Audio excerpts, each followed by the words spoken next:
Where is your mind, or do you even know? Like, what are you even doing right now? Are you aware of your emotional state? How can you call yourself emotionally intelligent if you're emotionally unaware? You're not you can't be unaware and intelligent of something at the same time. Ignorance and knowledge are actually opposing forces. So I had to create a practice for myself through all of the school and all of the life things that were going on all at the same time, and fuck the world things. I mean, there's that's going on too. So there just had to be a way for me to say, where am I honestly? Where do I want to be realistically? And what aspect of my four directions needs to change right now or be activated right now in order for me to get that result? And then I just go back to my four directions. So it's even the most accumulated aspects of this practice, it will always go back to the most basic aspect of this practice, and it's the four directions and where is my mind now.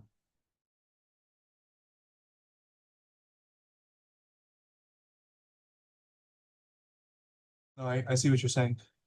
So that's one of the reasons that I created the emotional practice, and it's emotion spirit. So the reason I created that practice is because of what you just said. At all times, and it's 2 degrees, it's not like always 50-50 or whatever, but at all times there is an aspect to our consciousness that is operating below the threshold of active recognition. We've always said that.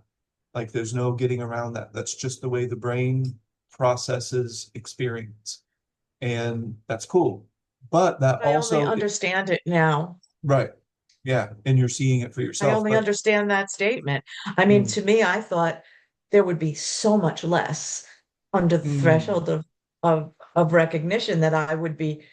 No, there's always something. It's part of my humanness. right. Rather than looking at it that way, imagine it like a bubble. So every human being is creating a bubble of perception. Your vision, you can only see so far. Your ears and sounds, you can only hear so far. You can only smell what is in your most immediate environment. And then taste, of course, is, and taste and smell go hand in hand. You're tasting your environment, and they kind of communicate together and create the overall sensation that we're feeling. But then even our body in space and time, that only goes out so far into the ether, into the, you know what I'm saying? Bubble. So no matter what, a human being is walking around creating a bubble of perception. And we're talking about above and below the threshold of active recognition. This is a different way of looking at it rather than above or below an imaginary line.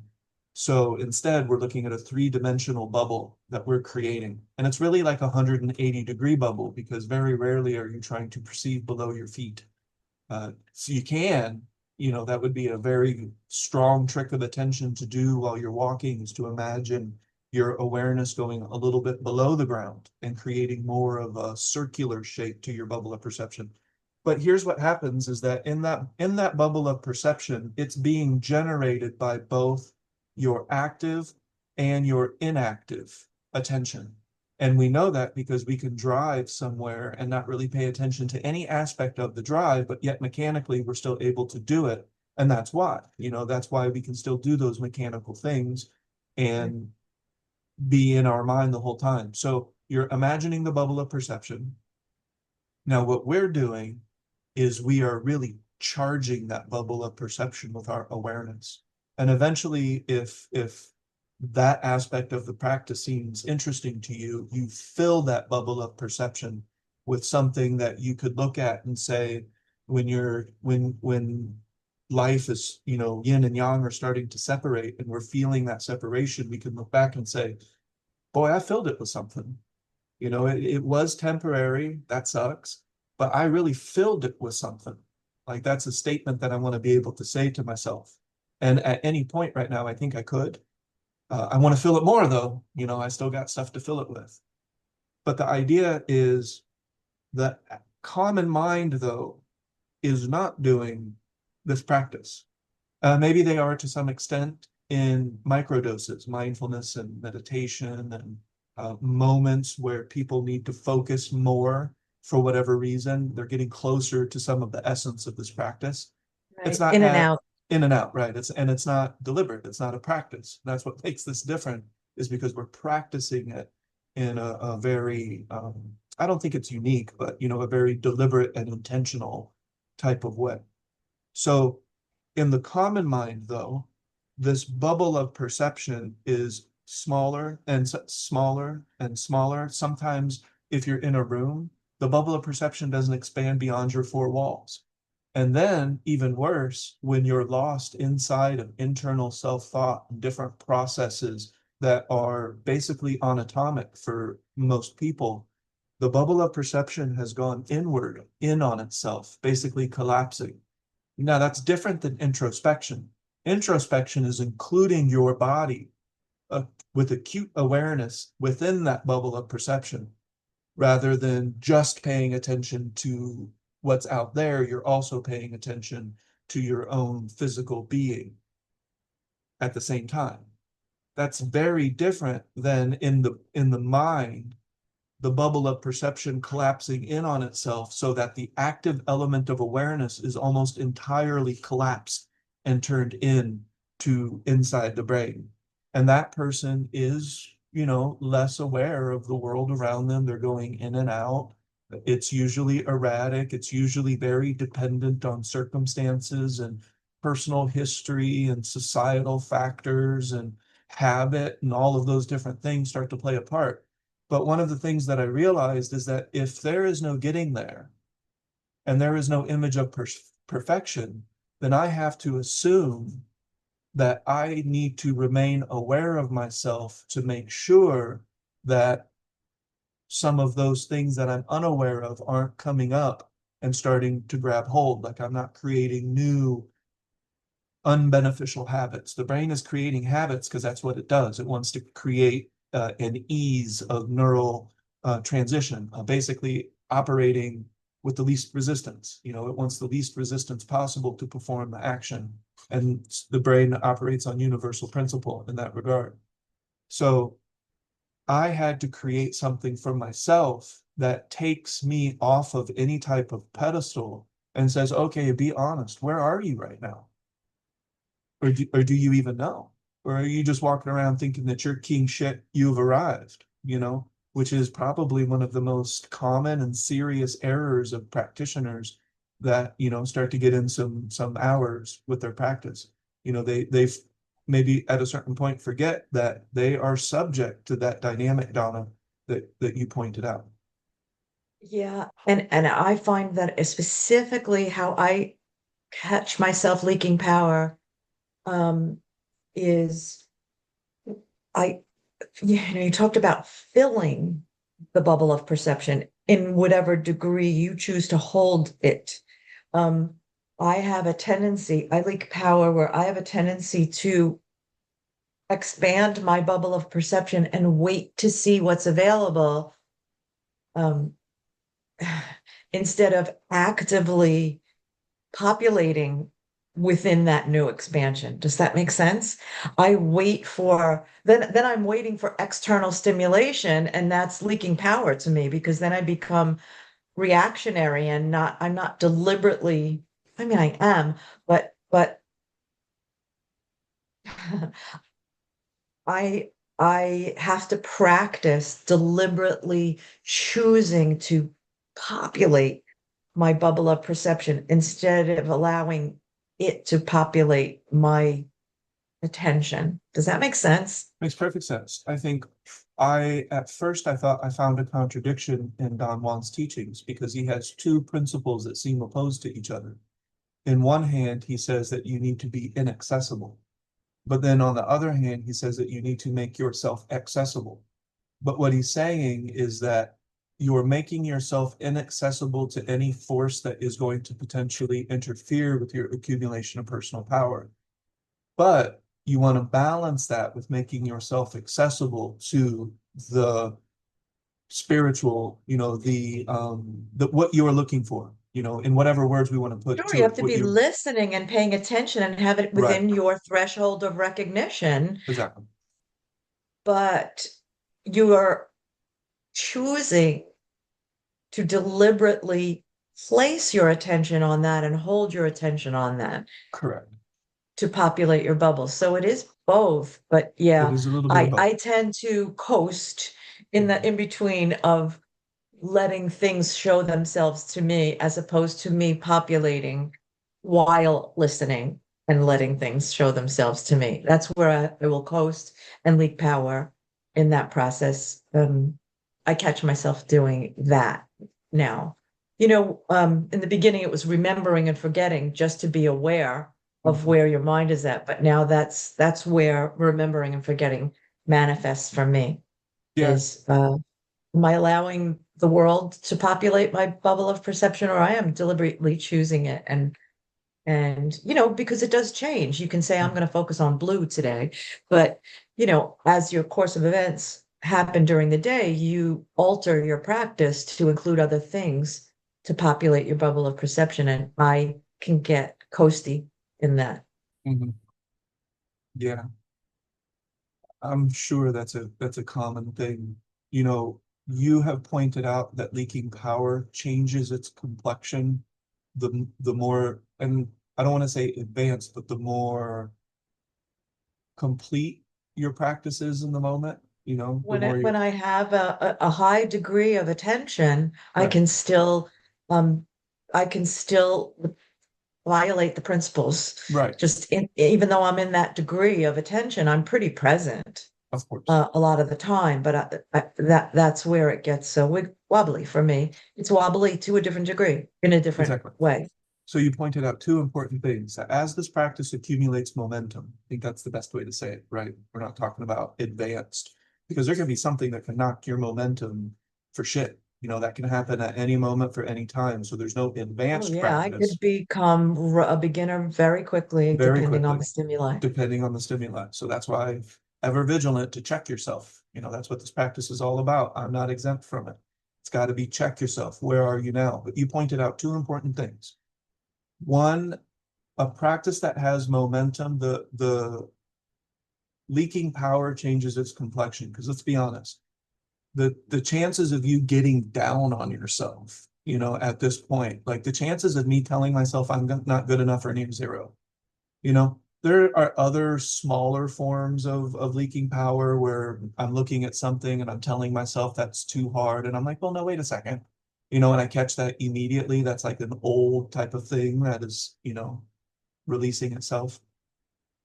So the complexion of leaking power changes when you have a more accumulated practice of momentum, right? So leaking power now to me sometimes can be when I forget to remember. And remember what? Donna pointed out that what we need to redirect to changes, why we need to redirect changes. So when the practice is more accumulated, now I need to redirect whenever I'm not filling my bubble of perception, not just creating it. So before we had to, or recognizing it, because I just pointed out in the beginning that everybody's creating it, whether they know it or not. It's just a matter of fact.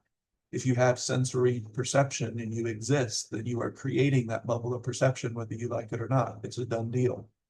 But whether you recognize it or not is what this practice is about. So are you Whether even it's deliberate, recognizing? whether it's deliberate or not. And then Yeah. that's another thing. So are you even recognizing it? That is maybe something to redirect to. Oh no, I'm not. I need to redirect. And now that you and Donna's noticing and other people, I think even Ida has mentioned it. Shayna has probably mentioned it before. That yeah, we're present, but it still seems like there's maybe a little bit of something missing. And it's like, is it deliberate? Now that's another thing that we have to redirect to. Oh, okay, like I am pretty present, but my mind is also kind of a leaf at the mercy of the wind right now because I'm starting to kind of zone out or whatever. And that can be okay to a certain degree, but the longer that's allowed to percolate, then the more you can be removed from your steadfastness. And then that could be an error in us. So everything is all about maintaining a harmony between what looks like opposing forces. So And there can be different degrees of that in different areas of attention all at the same time. It reminds me of a visual that I had from the very beginning of the practice, which was the tightrope walker with the bar. But Mhm. those micro adjustments Yes. are what we're doing, right? Some of them are larger adjustments because there's a wind and they record, then all of a sudden our focus is on that, uh, more so, and everything else kind of falls away because I gotta really feel into Yeah. this wind that's making me very wobbly. And sometimes it's just tiny, tiny micro adjustments, and sometimes it's all of it at the same time. Yeah, and I think that's a good analogy for what you brought up earlier, because there are also adjustments that your body's making without your awareness. You're unprivy to even the micro adjustments. And if you want to see those, stand on one leg with your eyes closed. And then the first thing you'll notice is that without your permission, your foot is going back and forth trying to keep you stable. It's I always do doing that. a lot of balance stuff because I find that a big challenge as I get Yeah. older. But yeah, I could be like, wow, I'm really good in this, Mhm. on one leg doing this. And then I close my eyes and it goes to shit fast. Right. Exactly. Yeah. But that's the point that you were making, that we're making earlier, is that there is always an aspect of the bubble of perception that is below the threshold of recognition. And that implies that at all times, no matter who we are, I think Buddha would have agreed, even Buddha has to stay aware of Buddha to maintain Buddhahood, or whatever we're talking about. Right. So I created another aspect of my own practice for myself so that I could say, okay, well, where am I honestly right now?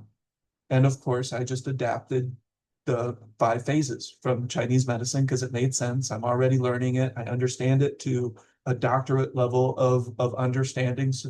And goodness gracious. So we said that grief was associated, that acute grief, we feel that in our lungs. Where do we feel that in our body? It's creating fluids. Non-acute grief, we could associate that with the lung system, which would include the large intestines. And the large intestines is all about letting things go. And the physical body takes on a lot of that the physical aspect of the emotion, the physical aspect of the trauma, because you have layers to everything. So you have a physical aspect that's just sitting in your body. You have a chi aspect. Maybe chi isn't moving like it should somewhere in your body, which is chi and blood work together. So now maybe you're going to notice that that blood flow isn't working properly in another. If that continues, before you know it, there's biomedical markers all of a sudden, and now your doctor is saying we need to make some changes or else. And so this is all just an accumulation of different things. And then if you really were able to look at it, you would also see the non-physical aspects of your life are probably also not focused in that example, because it's there's different layers of the focus, the physical focus, the chi and blood, and then there's that non-physical aspect to the human being and everything that also needs to be attended to. So I created something that ties the emotion and the spirit together. And every day I just look at it and I say, all right, well, it's the anniversary of my mom when she passed. And it's like, okay, be honest with yourself. And I do start it that way in my own mind. That's to knock yourself off of that. It's to knock myself off of any imaginary, even if it's not really there. I'm just going to make sure I just knock it off just to make sure it's not there. That's a big part of, do you even know? Where is your mind, or do you even know? Like, what are you even doing right now? Are you aware of your emotional state? How can you call yourself emotionally intelligent if you're emotionally unaware? You can't be unaware and intelligent of something at the same time. Ignorance and knowledge are actually opposing forces. So I had to create a practice for myself through all of the school and all of the life things that were going on all at the same time, and fuck the world things. I mean, there's that's going on too. So there just had to be a way for me to say, where am I honestly? Where do I want to be realistically? And what aspect of my 4 directions needs to change right now or be activated right now in order for me to get that result? And then I just go back to my 4 directions. So it's even the most accumulated aspects of this practice. it will always go back to the most basic aspect of this practice, of the four directions and where is my mind now. So I just adopted, and of course, there's more than five emotions, and of course, they're almost all related to fear. The one that is the opposite of water is overjoyed. I bet we could find a fear factor. Why are you going so overboard? Like, why are you allowing yourself to go, YOLO all the time? Now, why are you trying to jump out of planes and stuff? And I'm not saying jumping out of planes is bad. I'm describing a human being that's chasing something, you know. I'm putting all of those things together with the same human being, Jumping out of planes could be just fun and some people like it, and that's cool. That doesn't necessarily mean that they're chasing something, but some people are, they're chasing something and they're not really sure what it is. That's probably common, actually. So I went ahead and just borrowed functional grouping. And I'm like, all right, there are many more emotions than five, but I can't remember more than five things anyway, right off the bat. So it's like, why not just go ahead and keep this simple, use this system. Where are you now? Or do you even know? And then I find out where I am and I match the spirit with that. And then I match the body area with that. And then I add that to my four directions practice. So let's say that I want more willpower. Let's say that I have something that I want to accomplish today, and I really need to get that shit done, right? Today's the day. I got to put my social media down. I can't really chit chat with people today because there's shit I have to do. So I am going to look and say, okay, where am I now? Well, I'm not in get shit done right now.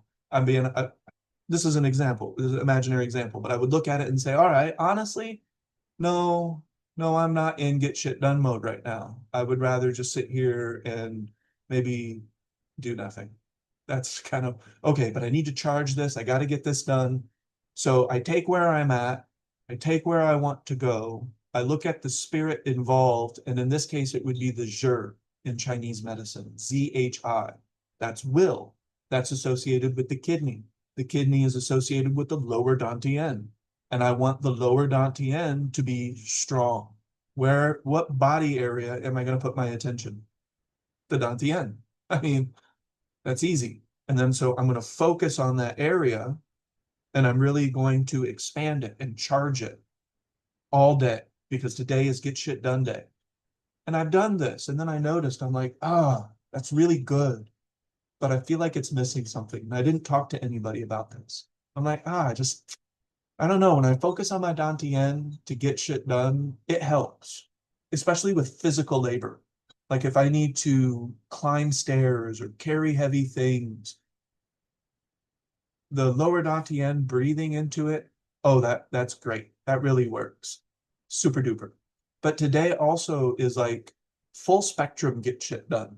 Like I need to be on top of things with my mind, my body, everything is involved today. Well, then I realized, well, in Chinese medicine and in this five phases model, the will or zhi is usually in communication with something. It's usually working together with something. And it's a cohort of sorts. And that's the heart, where desire and intention is born, basically. And then I realized that, oh, if I put my attention on my dantian and I put my attention on my heart space and I connect those two things, I can create a really I want to say profound, but I also want to make it more tangible, more usable form of personal power. Because even Don Juan didn't say just will builds personal power. It's not just will. That'll burn yourself out. It's a process of the non-physical of intention and the physical expression of the willpower working together. It's often the heart that gets included, right? Because Oh that yeah. coherence is what increases the power exponentially instead of it being a narrow focus. Mhm. When you incorporate another area, Right. it it's it exponentially increases the personal power, Right. right? And then especially focusing, and then here's another thing. intention and will builds personal power only when you do it intentionally.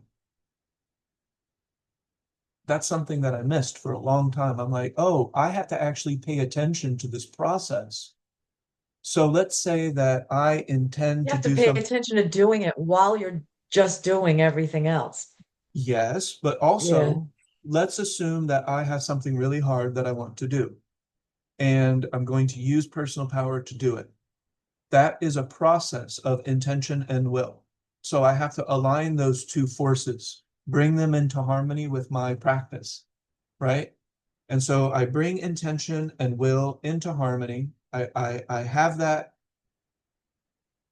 Actually, I forgot where I was going with that. Donna, help me. You were explaining that you have to be aware of it while you're doing it, and you missed that Oh, for a okay, long yeah, yeah, yeah. time. Yes, yes, yes. Okay, this is a new thing, so that's why I needed your help. But it's not really new. It's like duh. But you also have, so okay, let's say I have this thing that I wanted to do. It was really difficult. I used personal power, I used my practice, I focused intentional will, and then I did it. I did the hard thing. And then I just went to the next hard thing. Or then I just went to eating cereal. Or I just went to going and riding on the train and paying attention to the sky and the birds, and I'm still practicing. But I'm no longer focusing on that act of intention and will. And so it doesn't have the strength that it could. So what this looks like is reminding yourself, I did that. And this could seem at first like a form of self-talk, but we also have to remind ourselves maybe of how far we've come with our practice. That recharges your intention and will. And this can, of course, be a part of redirection. This can be something that you voice out, or it can be something that you just, a feeling that you start to pay attention to of, oh yeah, you know, that's what that feels like. I can do that. I know what that feels like. It's a part of my emotional memory. I can recall that whenever I want to. Or you can talk it out to yourself and say, okay, no, now wait a second. Things are on track but I really need to also pay attention to my intention and will and my personal power process. And it's almost like giving yourself a little bit of credit, paying attention to the things that you have, I'm putting this in air quotes, accomplished, because that was your act of intention and will. What I noticed I would do is I would achieve the thing, the intention and will would yield a result, and then I would just move on to a different thing, and move on to a different thing, and move on to a different thing. And I'm like, well, this is Yeah, weird. the to-do list Yeah, becomes just a, yeah, yeah. yeah. So what I'm talking about is that personal power is a feeling. That's why we have a word for it. All I'm trying to ever describe is a feeling. The human experience is a bubble of perception that is felt. The chemical soup is creating an interpretation of the bubble of perception, and that is being perceived fundamentally as a feeling. So if personal power is a feeling, the question is, do I feel it? That's a more a more accumulated practitioner, somebody who's been doing this for a while. They would look, because let's say you're not familiar with that feeling, then emotional memory isn't going to be as available. You have to be more familiar. And that's another reason you would want to, let's say that we were going into a situation and we did really well and we're coming home, we're walking home from that situation. That's a good opportunity to charge it. I did that. Good job. Like, fuck yeah. That's my personal power. Like, I deserve a second to say, awesome. Or in a more accumulated practice, it's like, where's that feeling in my bubble? Because that's what this practice is. That's the practice that I offer. What I share, what I'm willing to share with people. Actually, I don't care if I offer it. This is in some selfish ways. This is about me and enjoying my life experience and making sure that it has purpose and value to me. Like, but if I can share it And with others quality. and that's ultimately what I would say that this feeling of personal power is a type of quality, is a degree of quality. And now, if we're talking about an accumulated practice, redirection may be, where is that quality now? Where is the feeling of personal power now? And of course, Reminds me of the yeah. conversation you had with Ida last week, Mhm. which was instead of trying to get away from a feeling that's pulling you out of your practice, just where's your quality? You know where quality is. You spend a lot of time cultivating that. So you can use that as your measurement and also as uh your pointer toward which technique is most easily accessible at this time because it you can feel the quality of your practice right away if that's you know yeah, Ida is very aware of when it feels like quality and when it doesn't. And so instead of trying to get away from what doesn't feel like quality, to focus points of attention that bring you more of the Yeah, feeling of quality. Yeah. sure. I personally would do that by just doing my practice and just knowing that that will happen. Maybe in the very beginning, I would remind myself of that process, but sometimes I am personally a little bit careful about the object of reward and more just, I know this will work. Just go back to your practice. You don't even need to think about it right now, especially if I'm in like some serious redirection. Serious redirection is I'm just going to go back to the practice because I know it will work. It always works. Just go back to it, do my thing. I know it will work and I'll understand it later. But yeah. No, reminding myself of the feeling of quality helps Hmm. direct me to what technique of redirection works best for me personally. And Hmm. quality, I find that when I want to bring a question to class or where I feel like I've lost some direction, quality has dropped away. And so if I can just remember, oh yeah,